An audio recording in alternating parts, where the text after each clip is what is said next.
उत्तर प्रदेश के चुनाव में नेताजी उस समय जब चुनाव 80 का हारे तो उस समय चौधरी साहब ने एमएलसी बना दिया था नेताजी को। एमएलसी बना के नेता विरोधी दल विधान परिषद बनाया था। उसके बाद चौधरी राजेंद्र सिंह चौधरी वो नेताजी के बहुत मित्र भी थे, वो भी मिनिस्टर रहे 77 में। अभी उनके बेटे माल एवेन्यू में रहते हैं। माल एवेन्यू में रहते हैं। तो देखिए उनको तो नेता विरोधी दल बनाया था विधानसभा में, और नेताजी को विधान परिषद में बनाया था। और फिर नेताजी को अध्यक्ष भी बनाया, चौधरी साहब भी बना गए थे। फिर वो टूटी पार्टी, फिर अजीत सिंह ने पार्टी तोड़ दी थी। तो नेताजी के पास विधायक रह गए थे करीब 30 के लगभग, 30-31। और हाँ, ये है जब नेताजी को चौधरी साहब ने दोबारा जब चुनाव हुआ था इसके बाद, उसमें नेताजी को बना दिया था विधानसभा का नेता विरोधी दल।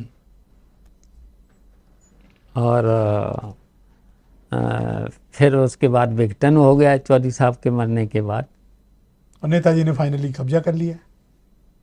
कब्जा तो नहीं कर पाए। कब्जा तो इसलिए नहीं कर पाए कि वो बड़ी पार्टी हो गई थी अजीत सिंह की। उनके पास 47 एमएलए थे, नेताजी के 30-31 एमएलए थे। तो फिर आ और बा हो गया आ और बा। फिर जब पार्टी में जब चुनाव हुआ कांग्रेस के खिलाफ, तब ये सब एक होकर चुनाव लड़े थे। राजा विश्वनाथ प्रताप सिंह भी। आप मुझे बताइए, राजा विश्वनाथ प्रताप सिंह से मुलायम सिंह यादव के इतने गहरे मतभेद क्यों थे? मतलब चालाकी संबंध। देखिए राजनीति में चालाकियां भी तो होती हैं ना। कुछ लोग चालाकी करते हैं। बीपी सिंह चालाक थे? तो नेताजी तो चालाकी करते नहीं थे। तो बीपी सिंह चालाक थे? तो उसमें देखिए अगर बीपी सिंह चाहते हैं तो बहुमत, जब चुनाव हुआ, इलेक्शन हुआ, तो बहुमत तो पता ही था कि नेताजी के पक्ष में है। नेताजी ने मेहनत करी थी पूरे प्रदेश में और ये सब। तो जब चुनाव हुआ और मतभेद किस बात का था बीपी सिंह से? अब वही चालाकी करते थे ना, वो थोड़ा वो तो अपर कास्ट से आते थे, नेताजी पिछड़ी कम्युनिटी से आते थे। पर्सनालिटी का क्लैश था या बीपी सिंह को था कि कहीं मुलायम सिंह उनकी गद्दी पर कब्जा नहीं? उस समय नेताजी के तो मन में भी नहीं था कभी। नेताजी तो प्रदेश की राजनीति में मस्त थे। हैं? तो ये तो डर नहीं होना चाहिए था। अच्छा, ये डर अजीत सिंह का नहीं होना चाहिए था। अगर अजीत सिंह नेताजी से मिलके चले होते ना, अरे भैया किसी की पार्टी पूरी ले ली और कह रहे डर नहीं तो देखिए तो अजीत सिंह को नेताजी चाहते थे कि चौधरी चरण सिंह की जगह रहें। अच्छा, हाँ, देश की राजनीति करें और यूपी हमको दे दें। हाँ, यूपी दे दें, ये था। तो अजीत उसके लिए तैयार नहीं थे। तो उन्होंने, कुछ ऐसे लोग होते हैं ना जो लोग भड़काते हैं ये वो सब, लेकिन तसल्ली भी करना चाहिए, कुछ काम भी करना चाहिए। उसी दौरान एक और चीज होती है कि नेताजी लखनऊ की पॉलिटिक्स में एक्टिवली चले आते हैं और यहाँ हैपनिंग से स्टार्ट हो जाती है।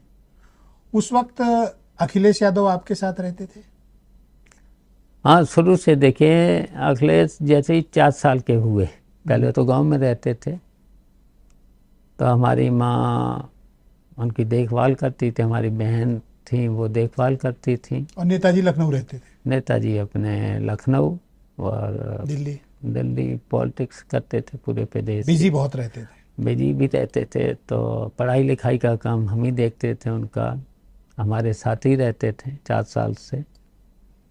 फिर हमारी शादी हो गई 81। अच्छा, आपकी शादी? हाँ, बड़ा हमारी शादी 81 में हो गई। कैसी शादी हुई आपकी? क्या मतलब वो अरेंज्ड मैरिज थी या आपका प्रेम संबंध के बाद आपने शादी की? सरला जी आपके जीवन में कैसे आई? वो तो देखिए एक नेताजी के साथ शैडो रहते थे, नेपाल सिंह, आपने नाम सुना होगा। आप ही से सुना है 2-3 बार। हाँ। जी। तो नेपाल सिंह उधर सिकवाबाद के रहने वाले थे, तो उनकी ससुराल भी वहीं थी जहाँ हमारी शादी हुई, उसी गांव। तो नेपाल सिंह, तो उन लोगों ने पूछा होगा भाई कोई लड़का बताओ शादी के लिए। तो नेपाल सिंह उन्हें पकड़ के नेताजी के साथ ले आए। अच्छा। हाँ, तो फिर नेताजी ने हाँ कर दी। आपसे पूछा था? ना, मुझे आपको मालूम भी नहीं था? नहीं था। उन्हें बस नेपाल सिंह से कहा कि वो बड़े भाई तब राम गोपाल यही बड़े होते थे वहाँ, पढ़े लिखे में सब में। हाँ। तो कहा उनसे वो दिखाएं लड़के को अच्छा। और शादी तय कर लो। आप देखने भी नहीं गए थे? नहीं, हम नहीं गए। जब शादी तय हो गई तो चुपके चुपके कॉलेज में गए थे देखने। कॉलेज में मिले चुपके से पहली बार? चुपके से पहली बार देखा ही था, बात मिले नहीं की तो थी। नहीं थे। तो एक लौट आए बिना? क्लास में गए। क्लास में एक हमारे पड़ोस में एक रहते थे, हमारा दोस्त था वो लड़का, उसके पिता वहाँ लेक्चरर थे। तो उनसे मिले कि भाई एक वो लड़की है इस नाम की, तो मैं देखना। उन्होंने कही मैं अटेंडेंस भरेंगे और नाम तो तुम्हें पता ही होगा, तब खड़े होके अपना देख दिमाग लेना। था आपको नहीं कि कैसे आइडेंटिफाई करना है? तो देख लेना। तो हम और हमारा दोस्त गए और उसके पिता अपना रजिस्टर लाए, सवेरे अटेंडेंस भरी, उसी में देख लिया बस। तो ये उनको पता था कि आप हो? हाँ, तब नहीं, तक उनको नहीं मालूम था? नहीं मालूम था। ये बाद में पता चला? पहले तो शादियाँ ऐसे नहीं होती थी, अगर घर वालों को पता चल जाए बवाल हो जाए। बवाल। ठीक। अच्छा, फिर जिंदगी आगे बढ़ती है आप लोगों की और नेताजी चीफ मिनिस्टर बनते हैं, और फिर अयोध्या में कार सेवकों पर जो गोली चली, ये भी आप लोग के फैमिली लाइफ का और आप लोगों के राजनीतिक जीवन का एक बड़ा अहम पड़ाव रहा है। क्या आप मानते हैं कि वो फैसला गलत था गोली चलाने का, या वक्त की ज़रूरत थी, कानून व्यवस्था को होल्ड करना ज़रूरी था ताकि लोगों का संविधान पर भरोसा बना रहे, या आप मानते हैं कि अफसरों ने कोई गड़बड़ी करके इतनी बड़ी घटना को वहाँ अंजाम दिया था? देखिए, वहाँ पर बहुत जब थे तो सबको आदेश भी दिए गए थे, भाई कोर्ट का आदेश है, जब कोर्ट के आदेश का तो पालन फिर करना ही चाहिए। अच्छा, विवादित मामला था, जब विवादित मामला हो, कोर्ट ने आदेश दिया हो, तो फिर लाइन आर्डर की भी बात आती है। लेकिन तब ये जो भारतीय जनता पार्टी है, उन्होंने तो अयोध्या पे चढ़ाई कर दी थी, पूरे देश को, देश के लोग बुला लिए थे। अगर मस्जिद पर अगर का हमला हो जाता, कोर्ट का आदेश था यथास्थिति बनाए रखे, तो यथास्थिति बनाने की जिम्मेदारी तो अधिकारियों की भी है, अधिकारियों की भी तो है, कोर्ट का आदेश है तो लेकिन बहुत इनसे बातचीत करी गई, बहुत बातचीत गई भारतीय जनता पार्टी के नेताओं से और इनसे, तो लोग ये माने नहीं हैं। तो फिर इरादे भांप पाए थे आप लोग? हैं? इरादे भांप पाए थे इन लोगों के? नहीं, बीच बीच में थोड़ा रोका भी गया, लेकिन भीड़ पहुंची गई वहाँ पर और चढ़ के सीधे बाबरी मस्जिद पे, तो अधिकारियों ने फिर गोली चलानी पड़ी। और फिर झूठा प्रचार कितना चला, सरयू लाल हो गई। सरयू लाल हो गई, और मरे कितने? 14 ही तो मरे थे, और ये कह रहे थे लाखों लोग मरते। जो वो ही मरे हैं जो मोहम्मद पे ऊपर चढ़े। गोली चलाने का आदेश नेताजी ने दिया था? नहीं, वो तो अधिकारियों की भी तो जिम्मेदारी है, अधिकारियों की। नेताजी ने सीधे तो दे नहीं दिया आर्डर, मीटिंग करी होगी, उन्हें ये तो कहा था कि भाई बाबरी मस्जिद बचानी है, बाबरी मस्जिद बचानी है। अगर टूट जाती तो बताइए सुप्रीम कोर्ट क्या था। अच्छा, उस वक्त आपको याद होगा, आप लोगों को हिंदू विरोधी मुल्ला मुलायम सिंह, मौलाना शिवपाल, हाँ, बहुत कहा गया, हमारे खिलाफ ये मुकदमा लिखा गया था। और हम थे उस दिन इटावा नहीं थे, लखनऊ थे, और मुकदमा लिखा गया था चंबल। चंबल है, जमुना चंबल हैं दोनों नदियाँ, तो क्या चंबल मुकदमा पर लिखा गया? वहाँ पर भी फायरिंग हो गई थी, गोली भी लगी थी गोली। लोगों की टांगों में, कहीं गोली, पुलिस तो टांग में मारती है गोली, अभी भी इस समय भी मार रही है योगी सर राज में। अच्छा। आपको पता है? पता ही होगा। हाँ, बहुत लोग आपकी लगे, तरफ चल रही है गोली? बहुत लोग लंगड़े हो गए। उस समय भी यही होता था। हाँ, अच्छा, तो आपके परिवार जब कभी इकट्ठा हुए, बैठे, तो ये अयोध्या वाली घटना का कोई रिग्रेट, कोई खेद, मन में कोई पश्चाताप रहा कि गोली नहीं चलानी चाहिए थी? देखिए, ये तो है ही कि भाई शांति से निपट जाए तो ज़्यादा अच्छा है? तो पहले से पुलिस प्रयास करती है कि भाई पैरों में नीचे मारे, पहले तो डंडे चलाते हैं, डंडे के बाद फायरिंग चलती है, आंसू गैस चलती है, डराने का काम तो यही तो होता है। तो जब नहीं कोई मानता है, जब खुद वो इस तरीके से फायरिंग करने लगे, कोई बात करने लगे, तब गोली चलाने पड़ती। कोई खेद नहीं आपको? बिल्कुल खेद तो होता ही है, अगर इस तरीके की घटनाएं हों तो खेद तो होता ही है, लेकिन कानून का भी पालन करना है, संविधान की रक्षा भी करनी है। तब तक आप एमएलए नहीं बने थे? नहीं, तब तक आप सिर्फ इटावा की पॉलिटिक्स और नेताजी जो आपको जिम्मेदारी देते थे? देखिए, मैं 88 में कोऑपरेटिव बैंक का चेयरमैन बन गया, वो तो मैं लगातार 30-32 साल रहा। और अभी आदित्य हैं? हाँ, अब आदित्य जब बीजेपी आ गई तो बीजेपी ने 2 टर्म लागू कर दिया, जो लगातार 2 बार हुआ है। हाँ। तो वो तीसरी तो बार आपने बेटे को बनवा दिया? तो फिर हम तो नहीं फिर लड़ सकते थे, तो फिर आदित्य को बना दिया। ओके, अभी अब हम थोड़ा सा आगे बढ़ते हैं। फिर नेताजी ने समाजवादी पार्टी की स्थापना की, आप एक फाउंडर मेंबर रहे समाजवादी पार्टी के। जी, 1992 में। 92 में आपकी पार्टी स्थापित होती है और 93 में ही सरकार बन जाती है। सरकार बन जाती। ये तो बड़ा चमत्कार था। शायद भारत की राजनीति में ऐसी कोई पार्टी नहीं होगी जो 1 साल के भीतर सत्ता में आ जाए। ऐसा क्या हुआ था? देखिए, नेताजी कभी बैठते नहीं थे। अच्छा। हर समय दौरा करना, आंदोलन करना, जनता की समस्याएं को पकड़ना, तो ये नेताजी हमेशा करते थे और न कार्यकर्ताओं को बैठने देते थे। मैंने तो देखा है कि नेताजी जैसे साल में 2 बार तो जेल भरो आंदोलन चलाते थे। अरे बड़े कार्यक्रम करते थे वो। अच्छा, तो जेल में ये 28-30 साल तब हम लोग चाहते थे कम से कम 15 दिन की तो जेल हो जाए, तो ये सुविधा होती थी। वहाँ पर कार्यकर्ता ट्रेंड हो जाता था, और फ्री चाय, फ्री खाना, अगर अभी सम्मेलन करो, कोई करो, तो सब व्यवस्थाएं, और जेल जाने पे सब फ्री, सब वहाँ पर पूरे दिन फ्री। अगर अभी सम्मेलन करो तो आदमी 6 घंटे तो रोकना बहुत मुश्किल है, 4 घंटे रोक पाओ। तब जेल जाना कोई बहुत बुरी बात नहीं मानी बुरी बात नहीं मानी जाती। आंदोलन किया, पॉलिटिकल बंदी है जेल में। हाँ, पॉलिटिकल धाराएं लगती। पर आपके भाई तो 2 बार चीफ मिनिस्टर बन गए और आप तब विधायकी का भी चुनाव नहीं लड़ रहे थे। आपके मन में था कि मैं भी एक्टिव पॉलिटिक्स में आऊं, नेताजी के साथ रहूं? देखिए, पॉलिटिक्स में तो थे ही, लेकिन हम लोगों के मन में था कि नेताजी रहें हमेशा पदों पर, मुख्यमंत्री बने और है। तो ये थी विचारधारा उस समय, पद की नहीं थी। नेताजी तो देखिए 2 बार तो हर बार चुनाव लड़े, 1 बार 3 विधानसभा में चुनाव लड़े एक साथ, और तीनों पे जीते, 2 तो खाली हुई। और हर चुनाव 7 बार एमएलए हुए नेताजी, 1 बार एमएलसी हुए। एक बार छोड़ के 80 वाले को फिर वो कभी नहीं हारे। फिर कभी नहीं हारे।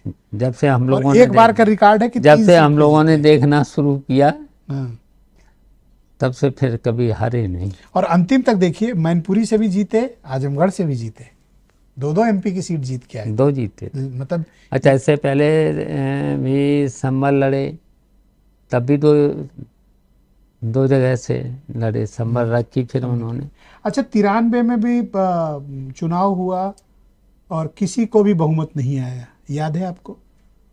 93 में93 में किसी को बहुमत नहीं आया था जी। फिर नेताजी की सरकार, नेताजी गठबंधन की सरकार बनी। देखिए वो चुनाव गठबंधन से ही लड़ा गया था हम्म, 93 में, कांसीराम और नेताजी। तो उसी में वो नारा था, मिले मुलायम कांशीराम। हाँ, तो 120 सीटें जीती थी समाजवादी पार्टी, जी। और शायद 60 सीटों के लगभग जीते। 67, हाँ 67 जीती थी बीएसपी। पीएसपी, हाँ। जी। तो ये मिलके फिर सरकार और निर्दलीय लोग थे, हाँ, निर्दलीय 11 के करीब थे। और उस वक्त 220 का मारे हुआ करता था बहुमत, तब उत्तराखंड, हाँ हाँ याद है ना आपको? याद है। उत्तर प्रदेश का हिस्सा हुआ जी, करता था। जी। 221 सीटों पर आपकी सरकार बनती थी। जी। किसी तरह जोड़ तोड़ करके नेताजी ने सरकार बना ली।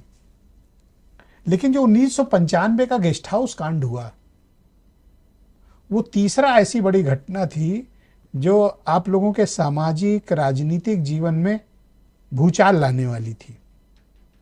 ऐसी नौबत क्यों आई कि मायावती को स्टेट गेस्ट हाउस के भीतर उनके ऊपर इतना प्राणघातक हमला आपकी पार्टी के नेताओं ने किया? देखिए प्राणघातक हमला तो था नहीं। जब उस तरीके की घटनाएं हो जाएं एकदम, तो कार्यकर्ताओं में उबाल तो आता ही है। भाई समर्थन दिया था, अभी वापस ले लिया, तो आप क्या मारोगे? नहीं, समर्थन में कोई वहाँ पर कोई नेता तो था नहीं गेस्ट हाउस पे। कार्यकर्ता रुकते ही हैं। उधर कांसीराम के कार्यकर्ता रुके तो उधर बीजेपी के कुछ मिले हुए नेता थे, बीजेपी के तो मिले हुए थे ना। तो अच्छा, उन्हें मार कौन रहा था? केवल नारेबाजी हो रही थी, केवल नारेबाजी। आप कहाँ थे उस दिन? हम इटावा में थे। लखनऊ नहीं थे आप? नहीं थे। तो क्या हुआ था फिर? और रिपोर्ट हमारे भी लिखी गई थी। तो बताओ, क्या था नाम आपका? हमारा नाम। लेकिन आप यहाँ नहीं थे? नहीं थे, बहुत से ऐसे लोग नहीं थे। बड़े मुश्किल से मायावती की जान बची, बता रहे हैं। सिलेंडर पे आग लगा दिया था, घेर लिए थे। नहीं, ऐसा हत्या नहीं, करने की ये पूरी तो प्लानिंग थी। देश के राष्ट्रपति तक को इंटरवीन करना पड़ा था। ऐसा कुछ नहीं था। अच्छा, ऐसा कुछ नहीं था। अगर ये देखिए, विधानसभा जब बुला ली गई तो बहुमत सिद्ध कहाँ होना चाहिए था? एक कांग्रेस भी तो मिली हुई थी उनसे। नहीं, जब मोतीलाल बोरा थे, मुझे याद है उस वक्त गवर्नर थे। हाँ। और उन्होंने नेताजी को बुलाकर कहा था, मोतीलाल बोरा ने, कि बहुजन समाज पार्टी ने समर्थन वापस ले लिया है, आप इस्तीफा दे दीजिए। नहीं, लेकिन तो नेताजी इस्तीफा नहीं देना चाहते। नहीं, इस्तीफा तो इसलिए नहीं, जब विधानसभा बुला ली, उन्होंने, नेताजी ने ये कहा था कि भाई बहुमत हम सिद्ध करेंगे। बहुमती जब विधानसभा बुला ली गई है तो विधानसभा में सिद्ध करेंगे। अगर नहीं हमारा बहुमत होगा तो हमारा इस्तीफा हो जाएगा। अगर बहुमत हमारा है, भाई जब लिख कर दे दिया अगली पार्टी ने कि आपसे समर्थन वापस, तो आप इस्तीफा दे देते? नहीं, आप विधानसभा के लिए नहीं, उस समय देखिए बहुमत था। कैसे? दूसरों को तोड़ के? तोड़ के मतलब बसपा तोड़ना चाहते थे, इसका मतलब आप? तो अच्छा बताइए, तो बसपा तो जब साथ हैं कोई एमएलए, गठबंधन में चुनाव हुआ, गठबंधन में तो चुनाव हुआ, तो भाई कोई जबरदस्ती हमारी आपकी नहीं बनी, हम अलग हो गए? नहीं, अलग हो गए, लेकिन नियम भी तो देखोगे। कौन से नियम देखेंगे? नहीं, विधानसभा नैतिकता की बात मान सकता हूँ, नियम तो नहीं था।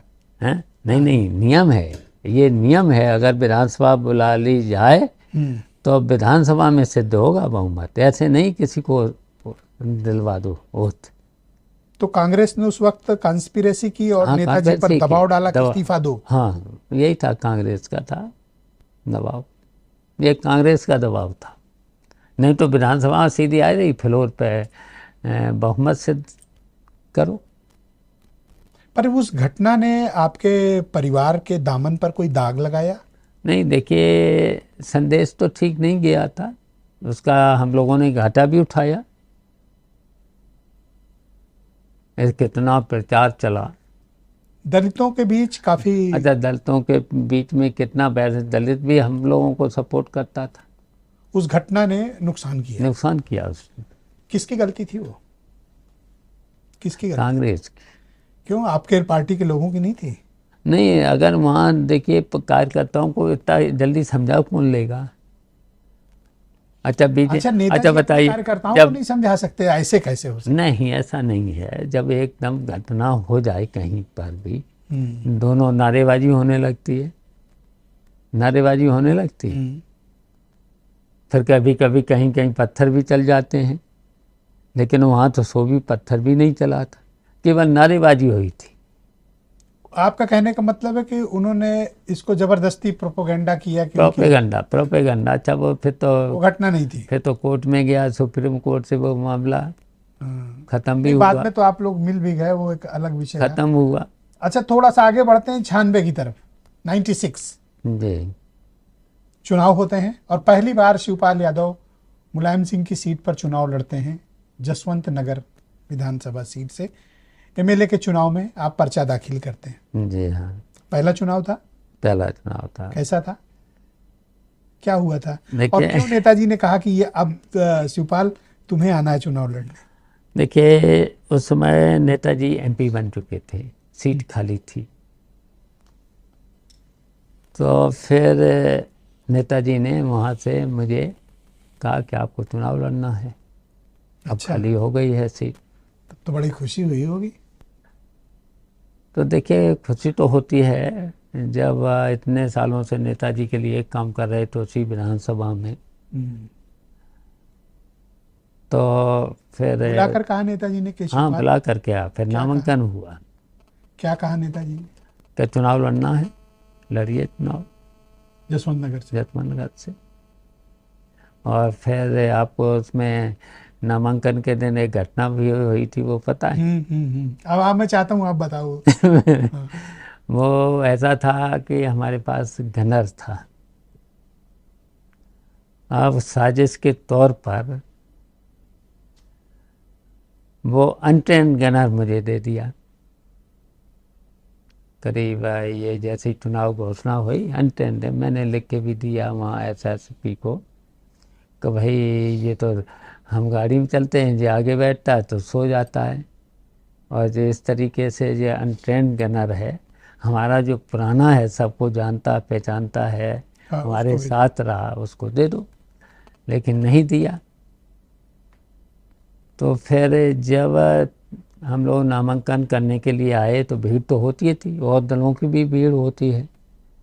उस समय देखिए इतनी सख्ती नहीं होती थी, सीधे जाइए, पर्चा दाखिल करिए, पर्चा दाखिल करिए, आरओ को दीजिए, तो उसमें भीड़ भी चली जाती थी। तो हमारे पीछे गनर चल रहा था। तो जो अनट्रेंड था, मैं पहले ही शिकायत अनट्रेंड और सो भी जाता था, तो उसकी गन जो थी पता नहीं कैसे उससे टेगा दब गया। हमारे पीछे एक दरोगा गेट से मुझे लाया था, चलो सुरक्षा में खड़ा था पीछे, उसको लगी, उसके गोली लगी पीछे से और पार हो गई। उससे निकली एक जो प्रदीप अभी एमएलए वर्तना से, वो खड़ा था, उसके पीछे उसका गनर खड़ा था, तो उसके पेट से निकल के उसके भी लगी। तो इस तरीके आप से नॉमिनेशन कर रहे हैं उस वक्त, हम नॉमिनेशन पीछे गोली चल रही है। अगर वो नहीं होता तो मेरी लगती। My God। मेरे पीछे बिल्कुल खड़ा था। एसडीएम पे जानबूझ के किया गया? नहीं, जानबूझ के तो नहीं हुआ, तो जानबूझ के नहीं किया गया। दुर्घटना थी, दुर्घटना हुई है इसलिए कि वो साजिश भी तो हो सकती थी। अनटेंट था। साजिश भी तो हो सकती थी। साजिश तो नहीं। जांच कराई थी बाद में? हाँ, जांच चली थी। फिर क्या निकला था? बेवकूफ था, बेवकूफ था। एटा का गनर बेवकूफ था। चलिए, एक बड़ी घटना टल गई। बड़ी बड़ी घटना घटना टल गई कि अच्छा 96 का चुनाव होता है और फिर किसी को बहुमत नहीं आता है, याद है? हाँ, 93 में भी किसी को बहुमत नहीं था, नहीं यार, 96 में भी किसी को बहुमत नहीं था, और एक अजीब सा वातावरण देश। 96 में देखिए बड़ी पार्टी तो समाजवादी हाँ, थी, बनी। और फिर उसके बाद वाले में तो समाजवादी जीती थी 144 सीटें, पहले में जीती थी 109 सीटें। 9 सीटें। तो बड़ी तो पार्टी तो थी। 96 में भी हुआ, काफी वक्त राष्ट्रपति शासन था, और बाद में फिर बीजेपी और बीएसपी टूट के बीएसपी बीएसपी से साथ मिलके सरकार बनती है। वो जो पहला चुनाव आपने जीता, उससे आपने क्या अनुभव हासिल किया? देखिए, पहला भी चुनाव हमारा हुआ तो कठिन था, गोली चलने से और कठिन हो कठिन गया हो था। गया। थोड़ा रेपुटेशन खराब हुई आपकी। रेपुटेशन खराब की हम्म, गई। और हमारे प्रतिद्वंदी को तो जानते ही हो, उनको तो अच्छे से बाबू दर्शन सिंह हाँ। थे। और फिर जब गोली और चल गई, रेपुटेशन इतनी, नहीं तो हमें करीब करीब 25-30 हज़ार से जीतना चाहिए था, फिर हम लगभग 13,000 से जीते। हाँ, पर फाइनली जीत गए। जीत गए। अच्छा, अब उसके बाद फिर यहाँ पर बीएसपी की सरकार बनती है, बीजेपी की बनती रहती है, उसी दौरान राष्ट्रपति शासन वगैरह भी लगता रहता है। अब हम जो सबसे इम्पोर्टेंट पॉइंट, अब आपकी ज़िंदगी का एक बड़ा एसिड टेस्ट होने जा रहा है। जी। वो ऐसा टेस्ट था जिसमें आपको 100 में 100 नंबर मिले। मैं बात कर रहा हूँ, मैं वो घटनाक्रम भी आपको बताना चाहता हूँ। ये बात है 6 सितंबर 2003, याद है? बहुजन समाज पार्टी टूटती है। उत्तर प्रदेश में उस वक्त राष्ट्रपति शासन था, बहुजन समाज पार्टी टूटती है, एक लोकतांत्रिक बीएसपी का गठन होता है। 37 एमएलए बहुजन समाज पार्टी के तोड़े जाते हैं शिवपाल यादव के नेतृत्व में। क्यों तोड़ा था आपने बसपा? देखिए, मुझे सरकार बनानी थी। पहले तो हम लोगों के साथ जो भी माननीय गवर्नर साहब रहे, सबसे बड़ा दल था समाजवादी पार्टी 144।